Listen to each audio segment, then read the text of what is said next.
Good morning, good afternoon, good evening, wherever you are in the chaos that is the world that we live in. If you're like me and maybe recovering a little bit from Mardi Gras, drink water, take Motrin, change your socks. That's what the medics always tell you. Welcome to Criticality Live, presented by our friends at Secure Nation, where we cut through all the noise, challenge assumptions, and talk honestly about cybersecurity. Enough about all of that. Let's get into why you guys are really here. Today's show, we're joined by Elise Manna, a cybersecurity leader with deep operational experience and sharp eyes for how real world attacks actually unfold. She's built and led threat operations, incident response strategies at Novacoast and now at Blunt Security. Her work spans supply chain risk, cyber espionage, translating adversary tradecraft and defensive insights. If you want to understand not just what's actually possible in cyber, but what's actually probable and how defenders close the gap, you're in the right seat today. Elise, welcome to the podcast. Appreciate you guys having me. Glad to be here. All right.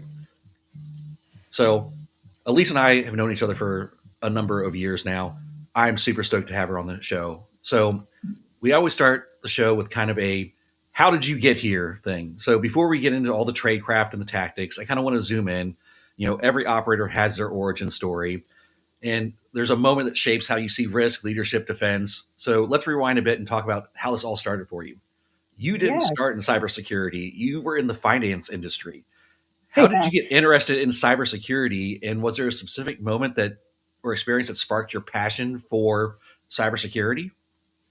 Yeah, there absolutely was. I mean, I was always the kid that was twiddling with computers when I was young. I mean, I wasn't hacking a Commodore 64 like many origin stories, but I was breaking my mom's computer on a regular basis.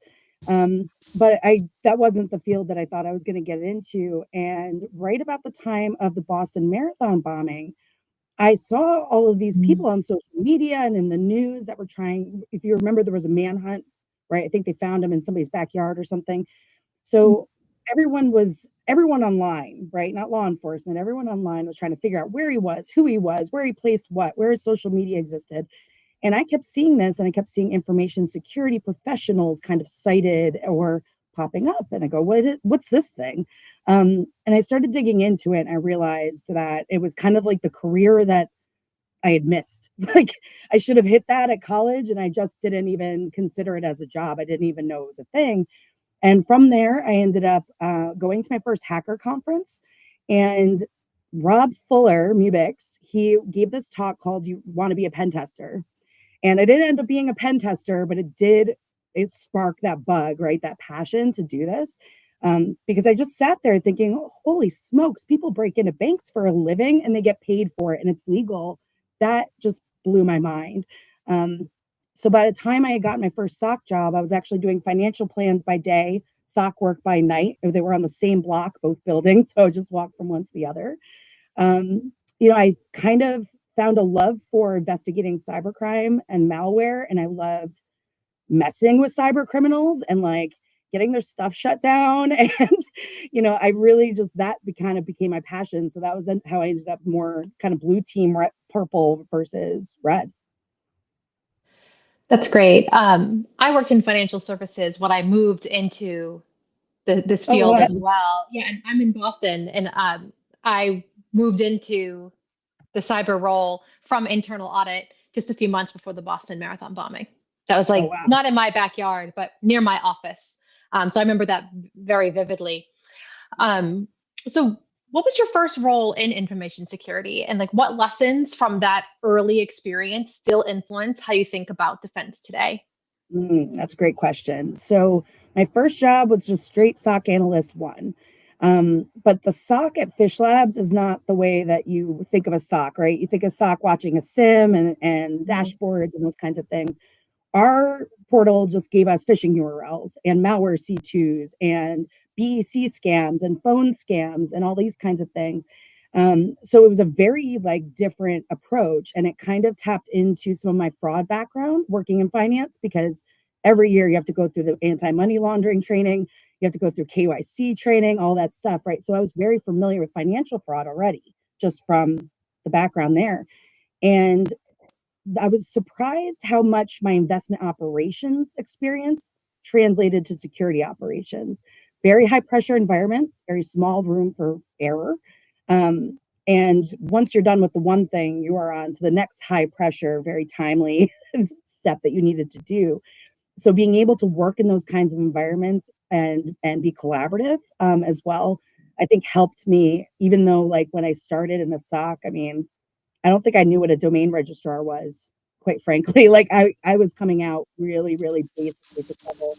And I just tried to absorb everything I possibly could from whoever would talk to me. You know, we would have slow pieces in the SOC, and so I'd wander over to the research division and like have them explain how a banking Trojan worked to me. I'd understand maybe half, but the next time maybe I'd understand 60%. So it kind of built from there, working up, you know, and ending up in incident response after that. Yeah, one of the things, when you mentioned, having weird backgrounds, one of the things I've seen, and I've had folks tell me this, there's a documentary you can find on Netflix called Don't Fuck with Cats, Hunting Wow. an Internet Killer. And I have had folks tell me that's what brought them into cybersecurity, realizing that you didn't have to be, super nerdy into, breaking down hacking computers, that you can do all this other stuff that is really humanistic skills rather than really technical stuff. Mhm. Yeah. So, with that, kind of looking back at your career path, was there a pivotal decision or transition that significantly changed the way that you were going to do your career? That's a great question too.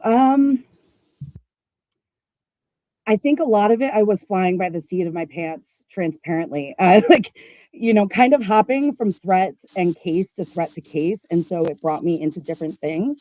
Um, I would say the thing that probably was the most eye-opening for me was learning threat hunting.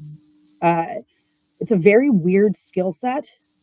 You have to understand how criminals work, you have to understand how pen testers work, then you have to find them in ways after they've evaded, you know, $10 million worth of security infrastructure. So I would say that maybe doing the threat hunting is kind of what pivoted me more to being interested into like things like detection engineering, that I didn't really think I was going to end up in. And it wasn't something where I started. I kind of figured I'd always stay in the cybercrime side of the house.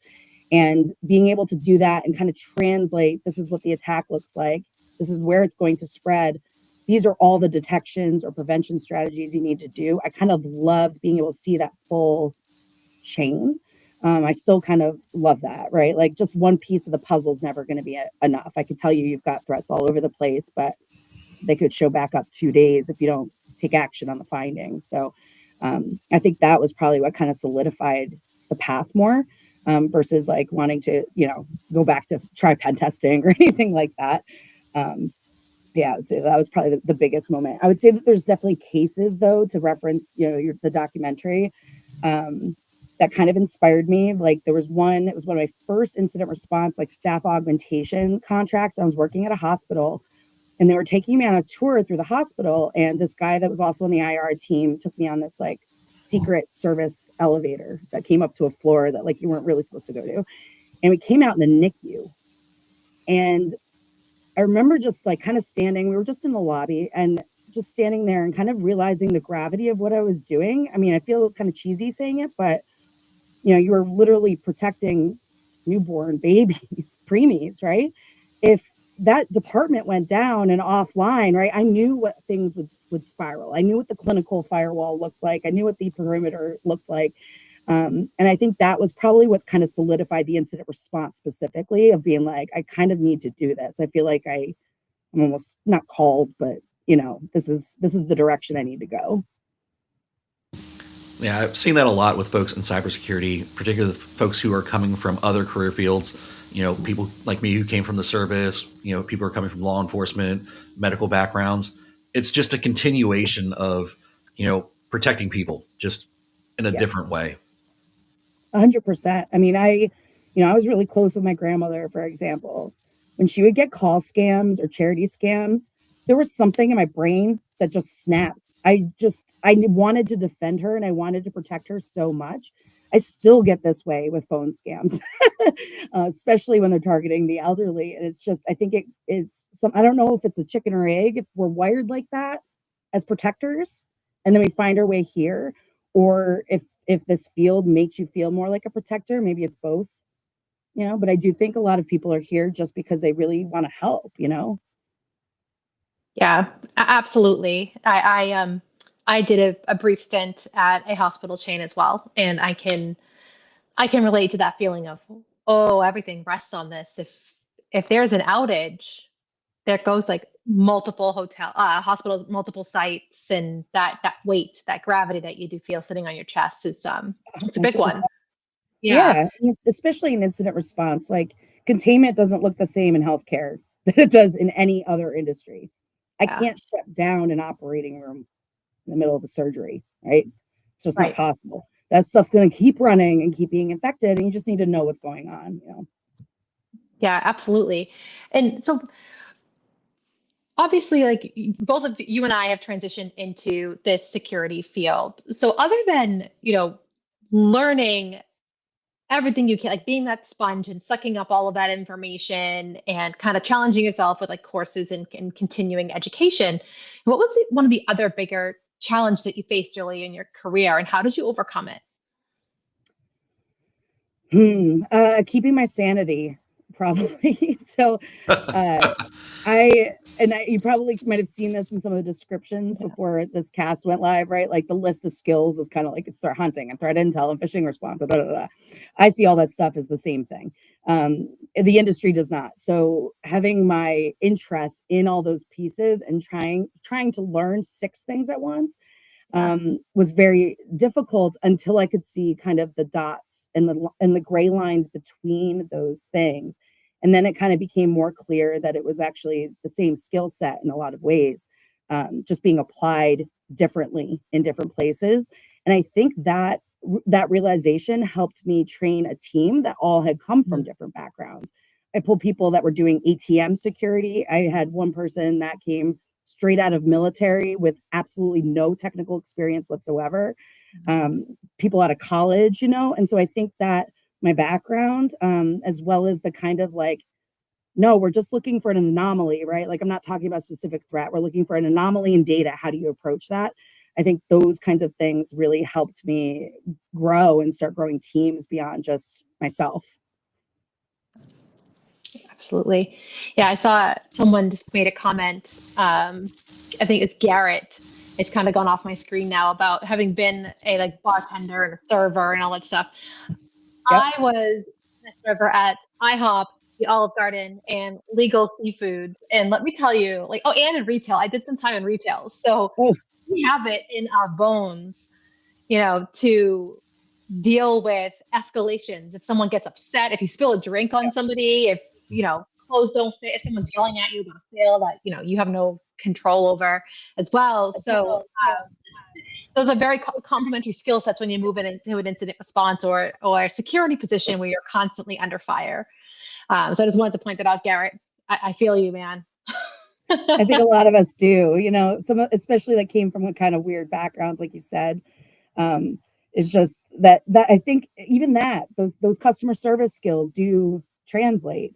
Working as a financial advisor, I had some very difficult clients. I had to learn how to deal with them. What we were doing was important, and that those skills translated. And unfortunately, the soft skills, when people start on the technical side, I think it's harder for them to build the soft skills later versus the other way around. I'm sure there's anomalies and exceptions to that, but generally, and I think in incident response, it's the most important. So I remember talking to Tyler Hudak, who used to run incident response at Trusted Sec, and he and I were commiserating that like 20% of incident response is doing therapy. You're trying to keep the CISO calm. Without You're a trying to doubt. get the team organized, right? Yeah. Like, I've had clients cry. I've had clients' spouses yelling in the background. I've talked to guys through incidents while they were walking their dog or taking their kids to school. That's a very weird set of soft skills, right? To be able to work in that pressure environment, still get things done with also having that human element and being able to stretch an arm out and kind of empathize with the stress that they're going under, right? Because a lot of times in those cases, the system might be worrying about the job. And nobody wants to be in those positions. So I think, yeah, like having to deal with spilling a drink on somebody is very similar to having to deal with that kind of situation. Yep, definitely. So that like, I feel like in chat we're getting like all sorts of origin stories. It's actually I know. Yeah. This is great. People can relate. Like, your weird stories. Yeah. So keeping on kind of this thread of our origin stories, you know, who are the mentors or leaders that most influenced you in your career that helped you kind of go from the server at, Chili's, or for me, the logistics box kicker moving things from one warehouse to another? Who helped you transition from being the wealth management person to being the badass, threat hunter? It was a lot of friends, frankly. I was very lucky that I had a lot of really smart people around me. Because I've never done a SANS course. I'm self-taught in that respect.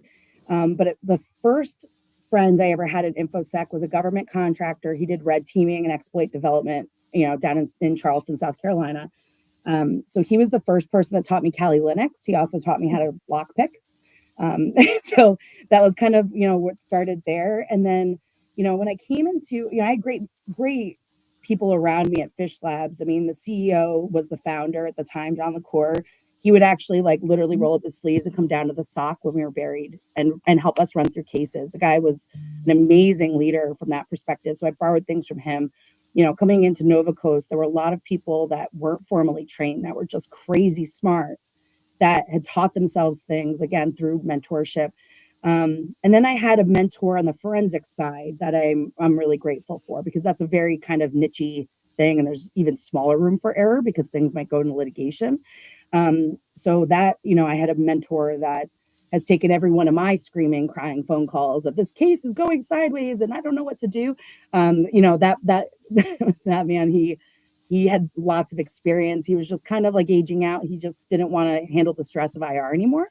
So he did a lot to kind of teach me how to handle cases, how to handle clients, how to handle law enforcement, cyber insurance, attorneys, right? Like these things that I don't even know if that's soft skills, but like that are not technical education, certainly.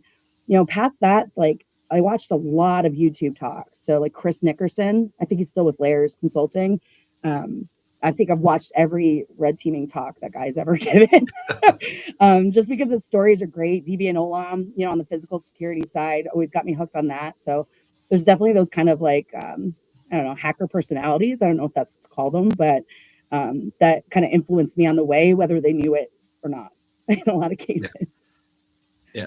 I'm a big proponent that everybody in cybersecurity should learn how to pick locks, if for no other reason than it teaches your mind how to work through a problem.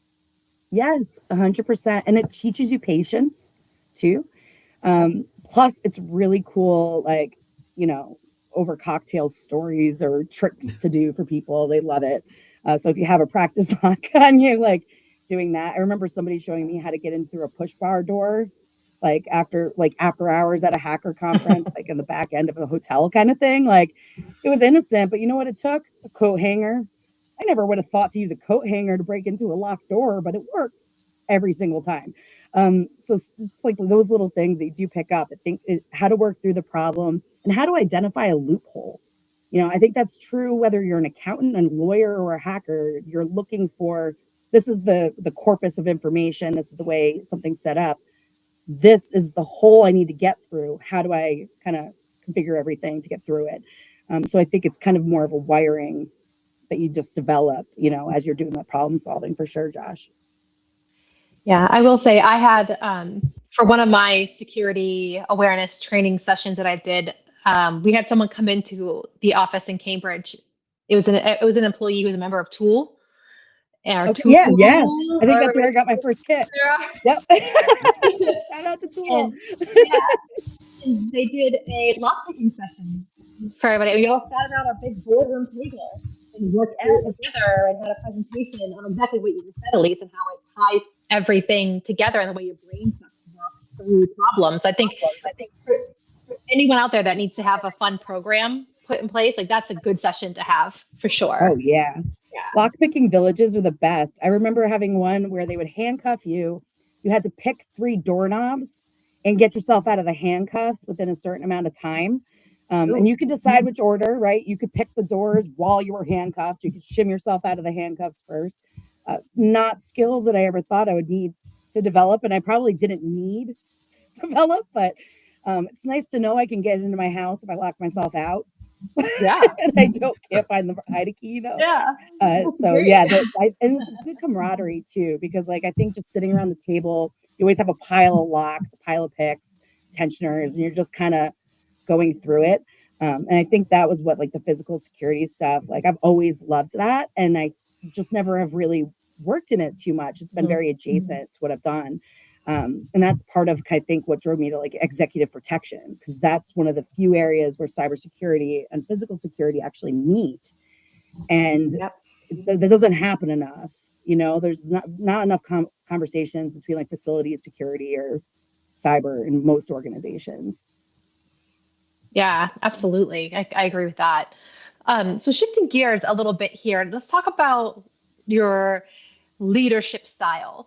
Obviously, how we lead is really guided by the pivots, the pressure, the lessons learned, the good and the bad, ugly, whatever you want to call it. So you built your foundations in threat operations and adversary tradecraft, but what did you realize, or sorry, when did you realize that your role wasn't just stopping the attacks, but shaping how your teams think and approach them? Ooh. I would say some of that has come from feedback from team members over time. Like I've worked with some of the best analysts on the planet. I'm completely biased to anybody I've ever trained, frankly, but you know, them communicating and say, hey, I hadn't approached this, or if I had stayed in the SOC, I'd never have learned this, or you explain that in a way I haven't heard. So those kinds of things kind of kept me in this loop of uh, making sure that analysts understood why they were doing something. And I think that was probably one of the biggest things. It was something that I valued when I was still, you know, beginning out. Because a SOC analyst, they're often just sitting in front of a screen and the click, click, click, close, click, click, click, close. If they don't understand how that ticket interrelates to the other tickets in the SIM, let alone the bigger picture, they're not going to get ahead. They're really not going to learn more. They're kind of, you know, that's the kind of stuff you can automate eventually, right? So I think that's where, like, you know, that leadership style of, you know, I like to know why. I won't remember something if I'm just told what to do. And maybe I'll remember it if told how.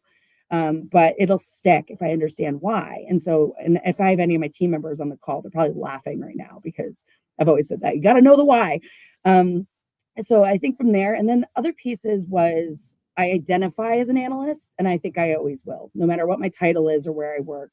I feel a little kindred spirit, not to be too like woo woo, but like, you know, I really, really empathize with those people. And I think I've brought that into my leadership style as well. You know, back when our SOC, the Nova Coast SOC was in Santa Barbara, I would like go into the office and just find myself like holding court and trying to give pep talks and talking about weird threats I was working on and whatever else that was. And I just kind of kept that going as the teams grew out, you know. But I was extremely lucky that I've found just awesome people to work with. You know, my teams were always great, always very willing to learn, excited to learn. They all kind of had the bug too. You know, it wasn't just anybody that just wanted to be there to kind of get to 5 p.m.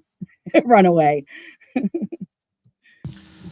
So, kind of pulling on the thread that you mentioned with Nova Coast, you know, you're coming out of that super operational role and you're transitioning into a more strategic, owning your own firm role. How did your leadership approach change as you moved from really hands-on incident response to this more strategy and leading other people? Yeah. So right now it's a matter of holding myself accountable to focusing on the right things, because as a business owner, I could get distracted by sales things and marketing things and infrastructure, and or doing a lab project that's never going to make any money, or whatever that is. So I've had to learn to be broad, but you don't want to lose track of what your mission is either. So I think that's been a little bit of a balance, right? Is like having that, adding the business mentality on top of what I was already doing. without letting either piece drop too much, because I could just talk about incident response and threat intel all the time, but that won't translate into what I'm trying to do with the business.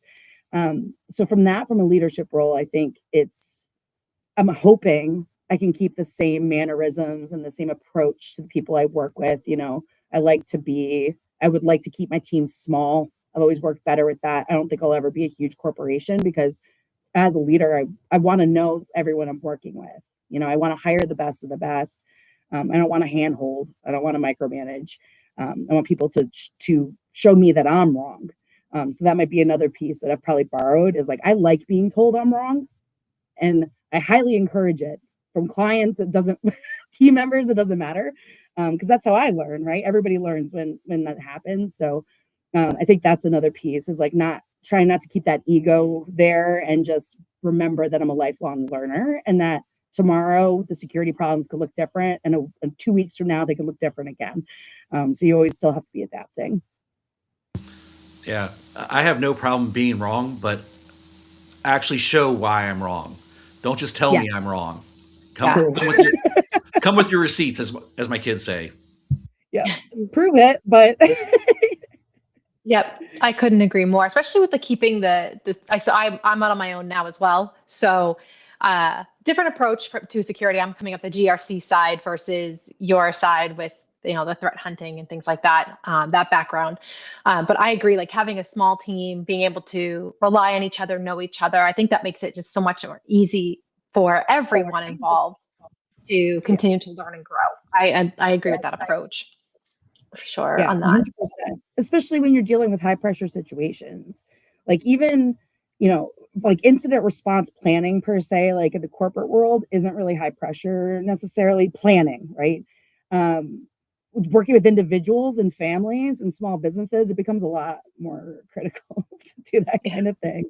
And it's just a matter of just keeping that balance, like you were saying. Mm-hmm. But I think there's a lot probably that you don't know what you don't know.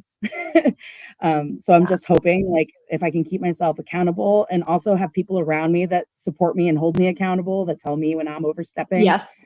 I think is important, because in that pressure, sometimes I can get a little tunnel visioned, and I'm like, no, this problem has to be fixed immediately. Like, I'm not sleeping, I'm not eating until I read this log file or whatever it is. So having a team where you remind each other to hydrate, and like Josh was saying, post Mardi Gras, right? Like post incident, like, or during an incident, you have to remember to shower and to eat and to drink water and to stand up. And I had some great team members that really brought that into the culture of our incident response team, that taught me that, because I would get so locked in that I couldn't sleep essentially until the incident was resolved. That's not healthy. It really doesn't help anybody. It just drives me crazy. So, getting that blend, I think, really helped all of us grow for sure. Yeah, absolutely. And speaking of, incident response and that constant pressure where the clock is always ticking, there's always something going on. How did those high stake environments really help shape your leadership style? I mean, there's obviously what your team members have brought in, you've said, right? They're the ones that are thinking about the mental health and physical health and that crossover. But is there anything else that you've gleaned from those situations that you've carried forward? It was almost like a bell curve. I think I hit a peak at one point. I don't know exactly when every incident and every detail of every incident was super critical and high pressure and needed complete focus. I think now it's the blend of, no, I take it very seriously, but I also realize that staying calm is is just as important, not just for my team, but for the client, for the victim. So those pieces, I think it's helped me a little take a step back from, whereas operations is kind of go, go, go, go, go. Everything's on fire all the time. Yeah. Being able to take a step back and understand where I'm fitting into my client's life in a way, being a partner to them, to help them secure their family, secure their home, secure their community. And it's a very, more personal and humanistic, I think, approach to security. And I think that's where I'm getting excited about it, frankly, is like, you can talk to as many boards and C levels as you want, and they might just, not hear you. But if Yeah. you're sitting next to them on a plane, guess what? Their ears perk up. I guarantee they have 5 different cybersecurity problems that they're worried about at that time. So that kind of is how it started, frankly. It was just phone or plane conversations. Just people being like, I don't know what to do about this. Yeah. So obviously, I'm kind of known as the unpopular opinion guy. So I'm going to have to ask something that is a little pointy. Let's do So it. blunt security is built around clarity and cutting through noise. What does blunt leadership look like in a field that's often hidden behind jargon, acronyms, and hand waving of this is the new threat? Okay, so I would say there's 2 things that stick out in my mind. One is that I don't trust any vendors ever. None of them. I've had great vendor partners over time, right? But I'm never gonna trust them 100%, and I'll never align with a vendor where what comes out of my mouth is dependent on who my partner is. So I think that to me is probably one of the biggest things from a culture perspective, that, I really think that, like, the hands-on concierge approach, is much better. Wow, I'm blanking now on the second thing that I was going to say. You had said the things that I was trying to avoid, right? Sorry, Josh, remind me Yeah. of what the So, what does your style of blunt leadership look like when we have folks that are hiding behind jargons and acronyms and yes, thank you. vendor hand waving, saying this is the new hotness? Yes. So the other piece then, thank you for that, is the new hotness. So many times is a new malware. Coming from a malware background, right? I peek up when I see a new family come out. What I've realized is that a lot of them are all the same. A banking Trojan is going to cause a lot of the same damage as another banking Trojan. There's no difference between ransomware families as far as I'm concerned. I'm not a cryptographer. I really don't care how it encrypts anything. I care that it's encrypted, right? So some of those things I think help me kind of cut through some of that noise. I think what's different in my role with Blunt versus prior roles is that I'm translating it to people that are completely non-technical at all. It's not even within the realm of their responsibilities at work. I may talk to like an HR director or GRC person or compliance, but I'm not talking to CISOs anymore. So I think cutting through the noise and not fear mongering is I'm finding is actually fairly tough because it's kind of like I want somebody to be aware of the risks that are presented to them so they can protect themselves. But if they knew everything that was out there, people wouldn't leave their house. I mean, Yeah. we know, right? We deal with this all the time. It's can be scary out there.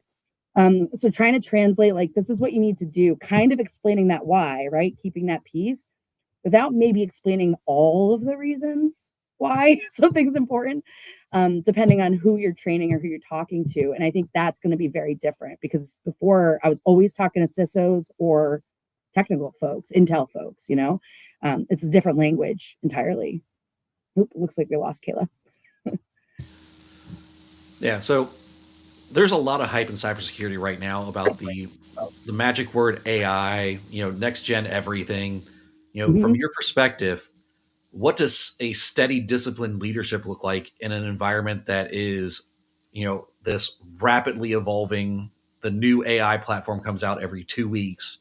You know, how Yeah. do we maintain that in a way that is safe, secure, and to your point, blunt? Yes. And then you're about to get an unpopular opinion back. If you don't know how to do your job or do the job of the thing that you're trying to add AI onto, you haven't successfully ever automated it in a way that was pretty much fail proof, you probably shouldn't be slapping AI on top of it yet. I went to RSA last year and there were dozens of AI SOC companies, AI SIM companies, whatever this was. I know there are not that many highly competent SOC leaders in the country. There's there's a lot of them, but there's not that many that have gone out and founded companies that were also at RSA, right? So there's just probability wise, No. I could only see problems walking in there because they're like, oh, this is the cool hotness, right? AI can do everything. But if you don't understand whether that answer it's giving you back is right or wrong, because you don't understand all the steps that came up to it, it's going to hurt you more than anything else. When you start adding agentic AI, it's basically automation on steroids. I worry about how that could be problematic, right? Things like, I think of like back, I hate to use WannaCry, it's something for somebody's bingo card. But the eternal blue component, right? It spread, it was a worm, it made everything a disaster. Not Petya, we saw it again. I worry about the AI version of that. One agent in one place does the one wrong thing with certain API keys, and it becomes way more of a problem for way more people that never wanted to even touch AI. But now all of a sudden it's all of our problem. So I think for leaders that are looking to explore that, I think being really conscientious about where you actually need it, where it's going to be effective, and ensuring that you put the right controls in place, not necessarily AI guardrails, like making sure it doesn't tell you how to make drugs, but that it's giving you the right answers, right? And that it's trained on the right data. It's that I think those pieces have gotten missed in a lot of places.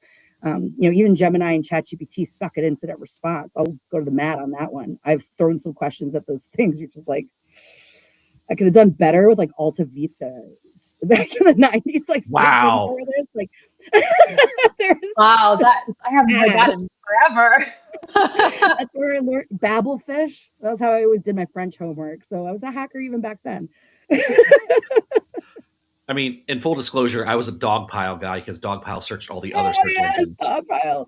I used Ask Jeeves before it was just a toolbar. All right. So we've talked about how you lead people. I want to kind of double click into the work itself because your leadership is definitely rooted in your operational depth. So let's get to the technical side of what you're seeing right now. If you had to pick one assumption that most security teams are making right now that worries you the most, what would it be? Too much trust in the EDR, I would say. The EDR companies have gotten really big. I'm going to try not to shame any of them. I might, apologies ahead. But they spend a lot of money on marketing, right? They've scaled, they've bought SIM companies, they've added this deception thing, they've done it. They never got good at being EDR in the first place. So it was supposed to be an augmentation for, antivirus. They put a lot of cool rules in there. When you deal with living off the land attacks and the way that current real attacks work, you need to know what you're looking for to search it in the EDR. They just aren't very good still in that space. It's improved. But I think a lot of people kind of make that investment and they think if I'm spending $5 million on this license or whatever it is, it's going to protect me. And I think that's an incorrect assumption. Everything needs some work. Everything needs tuning. And you also need to know where the gaps are in all of your tools because they're all going to fail at something. So you can't put the other layer before or after it to accommodate for that if the vendor won't be upfront of where a gap might exist. Or if you're not pen testing, or if you're pen testing and you're leaving that environment out, you might just not discover that it doesn't, detect this one DLL trick. And all of a sudden there's a Trojan out there that's doing nothing but that DLL trick.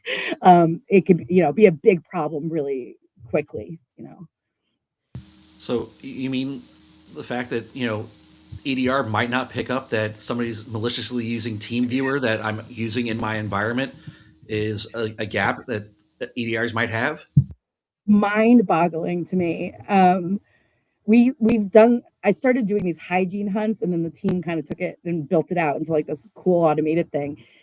Looking for TeamViewer and like Screen Connect. I went into an environment once, they had so many IT MSP providers over the years. They probably had like 6 different remote connect tools on every system that they didn't even know was there. It was just, you'd have like UVNC just random places. Those could easily be turned on at any point. Proc dump's another great example. I think the first EDR I ever saw catch that was actually Cisco, which I'm not advocating for Cisco's endpoint products, but it was like, oh my goodness, why are the rest of them missing it? It was very much that moment. Like I think they had another platform like Defender behind it. It was like only one of these made a noise, and it was a very quiet informational noise for something that dumped all memory, and that's how they grabbed the creds. They didn't need Mimikatz in that case, right? And people just see on the slide deck, oh, it stops credential access on this MITRE chart. They don't realize how many different methods there are just to grab creds from memory, let alone all the different ways to grab credentials. And you really need people behind that are working on your EDR that get that. They're not just an engineer. They need to understand those nuances, right? MITRE's great, but there's a lot of depth behind each one of those boxes that I think need to be, better recognized for sure. Yeah, and kind of like piggybacking off of what you were just saying, we talk a lot about like advanced threats, but what if like the bigger risk is this misuse of the tools that we already trust? And Yes. like, where are organizations still underestimating this living off the land techniques? Like, or maybe a better question is, is there anywhere they should be looking right now that you're seeing that's like that's absolutely critical for these, maybe for EDR? Oh, it's a great thing. Okay, so I think there's a lot that can be done in EDR. There's so much on GitHub for detections for all the different EDR platforms just around lull bins. That's the first place that I would send anybody. Blanking on the rest of my thought. I don't know why that keeps happening to me. I think it's just stress from jumping on. But it was what other things can be invested in, Kayla? Yeah, like, if they're kind of trusting in tools that they've putting too much trust, and now there's misuse of those tools, like where are they underestimating that? I would say the other piece is, I'm not an identity engineer, but things like not handling accounts correctly. Like SCCM is a random example I'll pick up. I worked this case where the service account that was running SCCM, somebody had turned it on into interactive mode, and the attacker grabbed it because it was cached and those creds were freaking everywhere. That account was everywhere. They were able to log in SCCM and stage a payload in SCCM for deployment. That one blew my mind because it wasn't just like abusing something left behind. It was abusing critical infrastructure in the business to hurt the business more.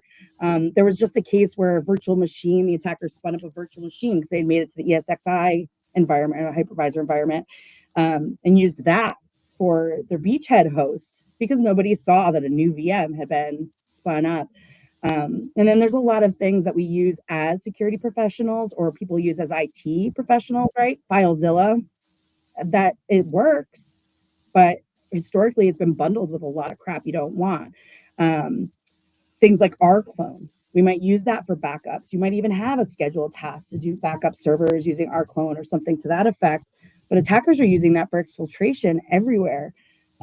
So I think there's a lot of these pieces where attackers really just don't need malware anymore. I think it's used sometimes for initial access or an exploit, that kind of thing. But once they're in post exploitation, you've already given them all the tools. Once they have the right account, they grab that one domain admin that's cached on the one server. Like that's it. People don't realize how fast the entire organization can be taken out. I think the record's like, I don't know, like an hour and 30 minutes for ransomware companies, like from end to end, right? Full ass encryption, like all the way through the environment. That's most people don't pick up a ticket in that amount of time. They're getting the call that the machine's encrypted. They didn't get the call that propped up was already used to grab that service account. That's crazy. Here I am fear mongering. Sorry. It's not fear mongering if it's accurate. Yeah, I think it's true. It's true.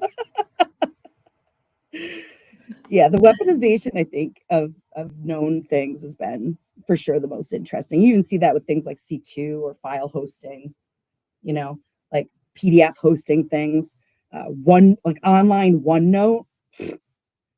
As much as I like to think, I think like an adversary, I never would have thought to use that for phishing. Like, really? Do people use OneNote? I've seen so many cases that have just had like a little link buried in a OneNote page.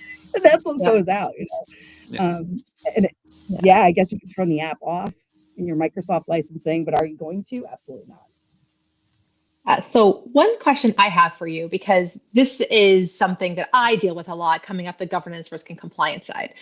When organizations say that they do threat modeling, is this really just compliance theater? Like, what does meaningful threat modeling actually require today? I think it requires way more data than most people are comfortable asking employees for. Yeah. Threat modeling now is not, it's not just technical, right? You have to threat model your people, Mm. your Yeah. corporate culture, different Yeah. departmental cultures sometimes, depending on how big your company is, and accommodating for that. You see a lot of people saying, "Oh, I'm not going to implement such and such because the C levels don't want it." You still need it. You just need to find a way to do it in a collaborative way, hopefully. um, yeah, I don't think I have anything else there. Yeah, the rules for thee, not for me is often the easiest threat model to find. Is, oh, they have fairly good security. Let me go find the executive, or let me go find the engineering department, and Yes. they won't have the rules everyone else does. Yep. And I think So that's where like executive protection's interesting. I think speaking to the threat modeling piece is, you know, okay, let's look pick on a CEO, right? Now, the CEO might have certain controls in place for their access to work and stuff. They might be more lax on their access to their personal things. They might have a home computer that they log into Citrix with that their kids also playing games on. Maybe they belong to a charity that has nothing to do with their employer, but they're on a board of a charity, and that has a phishing campaign. All of a sudden, you have these things that string together. I've seen keyloggers on home machines that, a dev logged in through Citrix, and Citrix was secured. It had two-factor, it had everything it needed. Got in, had a keylogger on it. So every time he went into an RDP into a server, the attacker just followed him right in. So there's these things, right, that I think people's home machines, their home devices, and their habits, I think is a big one.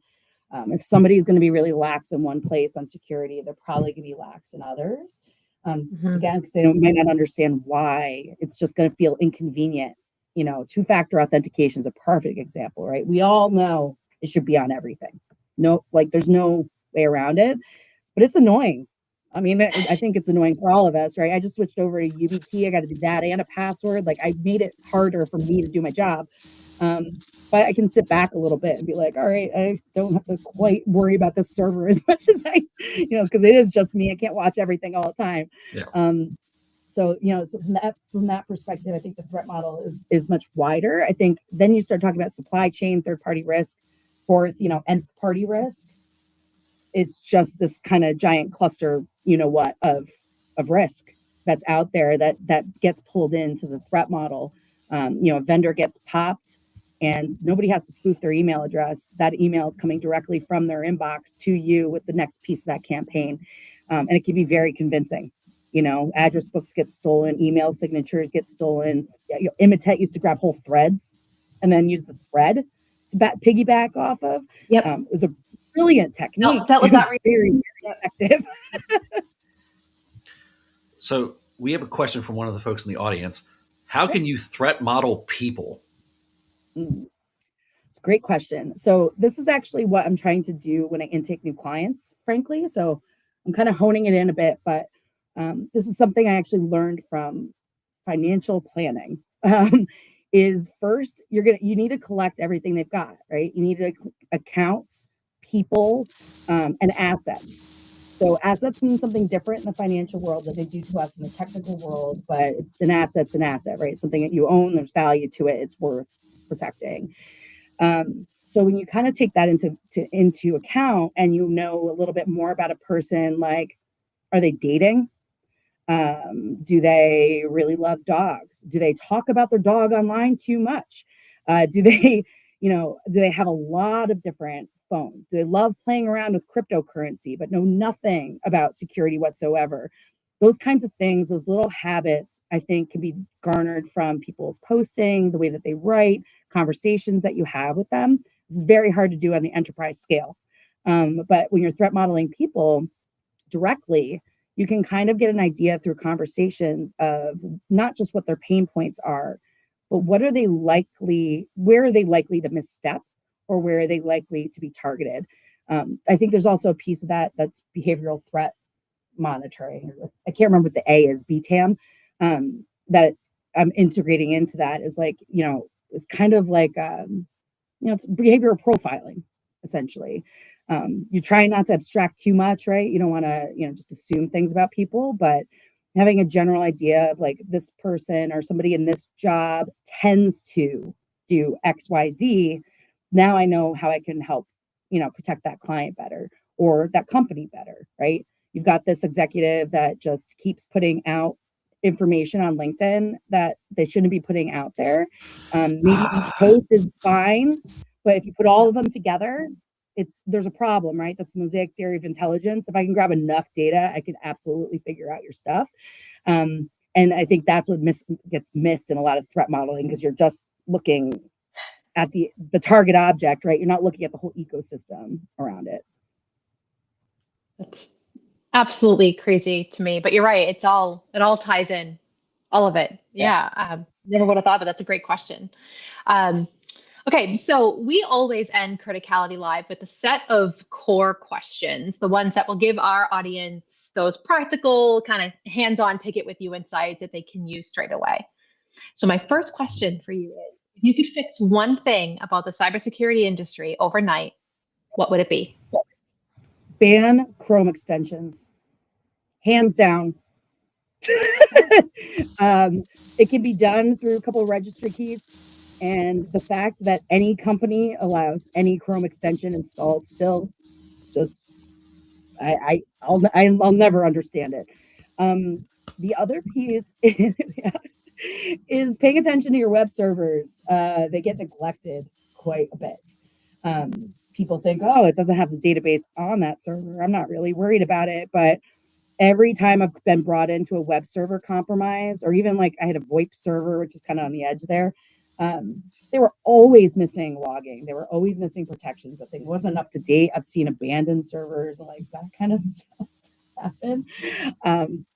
So yeah, there's a lot of these pieces that get forgotten, but those are probably the two biggest rants I tend to have.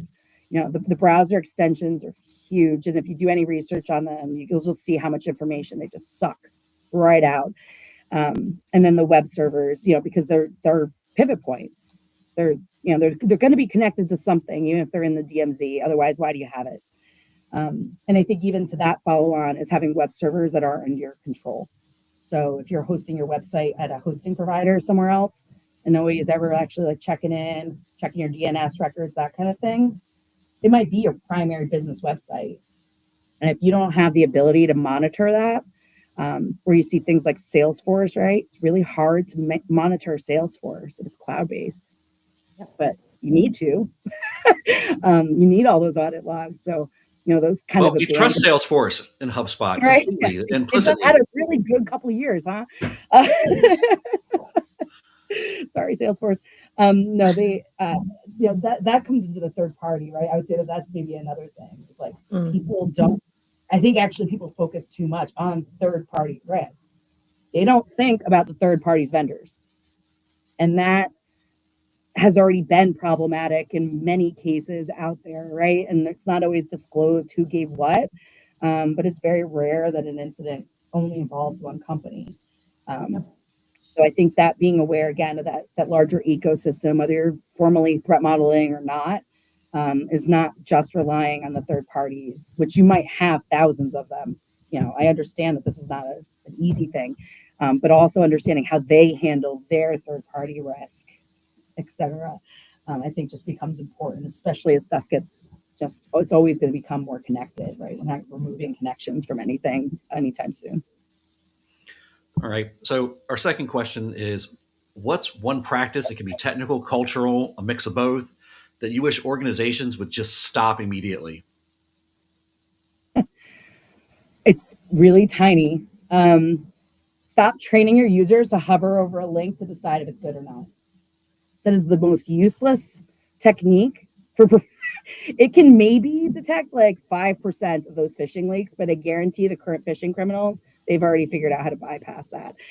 They do all sorts of cool things. So I think that would be probably one, is like, you got to update boring stuff too.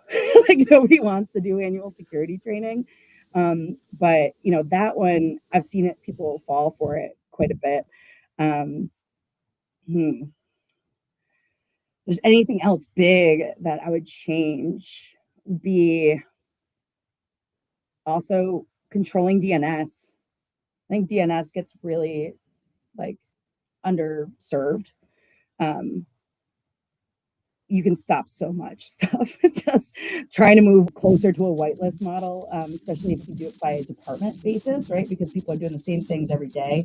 You can whitelist a department. You can't whitelist a whole company all at once, but you can absolutely do it on a department basis and kind of tick your way through it depending on priority. So I wish there was a little bit more of that for sure. I mean, people don't realize that up until what was it, about 10 or 15 years ago, there was literally one guy who was in charge of DNS for the entire world. Like a single person. Like, I didn't even realize that, but I've yeah. seen Yeah. so many DNS attacks. Yeah. If you remember farming with a PH, they Yep. take over a whole DNS server, right? I've seen wildcard DNS attacks. I've seen hosting providers have their DNS popped. And so a shared server where a bunch of people were co-load for their little WordPress sites all got compromised at the same time, including their DNS records, and all pointed at an attacker server. It was hundreds of Yeah. domains Yeah. were taken because the DNS server wasn't protected. Wow. It's absolutely crazy. Jeez. I'm always so I might have to surprised. write a book, I shouldn't Josh, be, at some point. Just like these are the horror stories. yeah, absolutely. But speaking of that, so like you're all active everywhere. If our listeners want to follow your work or reach out to you, what's the best way to connect with you? Sure. I would say LinkedIn probably is the best way to reach me now. So I think anyone can message me on there. My website's pretty short, it's just blunt.llc. So at the bottom, it's got a bunch of different contact methods. So again, double tapping on the threat model, right? If you're hiding from the US government and that's your security concern, you're not going to contact me via text message. You're going to contact me through Telegram or Signal, right? So I try to, offer a lot of different ways to connect with me, but LinkedIn's probably the most kind of funnel. And then I just started a Substack literally yesterday. So there's nothing on that, but I think in the future, in the next coming weeks, as far as like articles and kind of, little thought bits and pieces, I'm probably might move more of that there. But again, for communications, I'm trying to keep everything pretty accessible. I will say if you try the phone, I will not answer on the first dial because Same. my business Yeah. line is getting spammed. Yeah. I'm the same way. Yeah. You will be screened, but I will call you back if you leave a message. Better to text, though. Yeah. So before we let you go, do you have any final thoughts that you want to leave our audience on what cybersecurity leadership, cybersecurity threat modeling, or security resilience is going to look like in 2026 and beyond? Oh, gosh. I would say don't let people bully you into adopting AI. If there was one thing, it's like, it's great. I use it every day. A lot of us have gotten to the point where we're using this every day. It does not mean that it belongs everywhere. And if I could do anything at all right now, would be to have people pump their brakes a little bit on these before they really understand what they're trying to add it to, and have an evaluation process for if something goes wrong. We kind of talked about AI. We didn't talk about AI incident response and forensics. That is like a whole other universe entirely. So if those apps get taken, you're going to have a hard time finding somebody that's going to be able to bail you out of it. So I think that's a big piece is people just want to adopt it, right? It's somebody else's thing. And you just got to, hold off and really think about it. Yeah, I think that's spot on. Like, slow down. It's going to be around for a while. Catch your breath. Exactly. It's okay to be the curmudgeon in the room, right? Like, Yeah. I tend to be that person. Like, I think a lot of security people are almost anti-tech because they're like, I know all the ways that this can go wrong. Like, yeah, because it can. Yeah, absolutely. All right, well, that's a wrap on this episode of Criticality Live. Huge thanks to our guest, Elise Manna, and an even bigger thanks to you for hanging out with us and being a part of this growing community of leaders who are done with the buzzwords and are ready for real conversations. If you got value out of today's episode, hit that follow button, share it with someone who needs to hear it, and drop us a review here on LinkedIn, Spotify, or on the on-demand YouTube channel. It helps us way more than you know. And of course, a big shout out to our sponsor, Secure Nation, for powering this conversation. They're helping organizations defend smarter, respond faster, and make cybersecurity something that actually works. Go check them out. So this has been Criticality Live, where we cut through the noise and get to what really matters. See you next time. Bye, everybody. Thanks, all.